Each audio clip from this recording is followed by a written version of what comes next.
پاکستان کے governors general number 1 Quaid Azam محمد علی جناح۔ بانی پاکستان قائد اعظم محمد علی جناح پاکستان کے پہلے گورنر جنرل تھے۔ انہوں نے گورنر جنرل کا حلف 15 اگست 1947 کو اٹھایا۔ ان سے گورنر جنرل کا حلف پاکستان کے پہلے چیف جسٹس سر میاں عبدالرشید نے لیا۔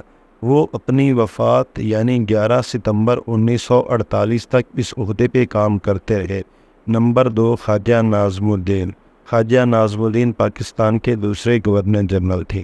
قائد اعظم کی 11 ستمبر 1948 کو وفات کے بعد 14 ستمبر 1948 کو انہوں نے گورنر جنرل کا حلف اٹھایا۔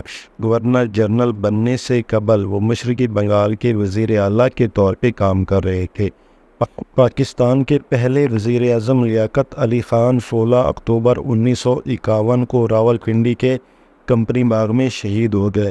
اس پر خواجہ ناظم الدین نے 18 اکتوبر 1951 کو گورنر جنرل کا عہدہ چھوڑ کے پاکستان کی وزارت عظمیٰ سنبھال لی۔ نمبر 3 ملک غلام محمد۔ خواجہ ناظم الدین کے بعد ملک غلام محمد پاکستان کے گورنر جنرل بنے۔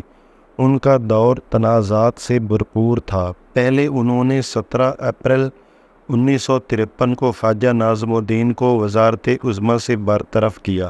بعد میں 24 اکتوبر 1954 کو پاکستان کی پہلی آئین ساز اسمبلی کو برخاست کر دیا۔ وہ 6 اگست 1955 کو خرابی صحت کی بنا پہ چھٹی پہ چلے گئے۔ نمبر 4 سکندر مرزا۔ ملک غلام محمد کے چھٹی پہ چلے جانے کے بعد سکندر مرزا پاکستان کے گورنر جنرل بن گئے۔ 5 اکتوبر 1955 تک وہ قائم مقام گورنر جنرل کے طور پہ کام کرتے رہے۔ 6 اکتوبر 1955 کو انہوں نے مستقل گورنر جنرل کا حلف اٹھایا۔ وہ 22 مارچ 1956 تک اس عہدے پہ کام کرتے رہے۔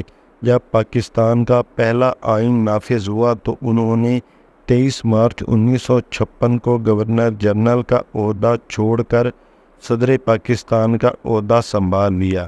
یوں وہ پاکستان کے آخری گورنر جنرل اور پاکستان کے پہلے صدر تھے۔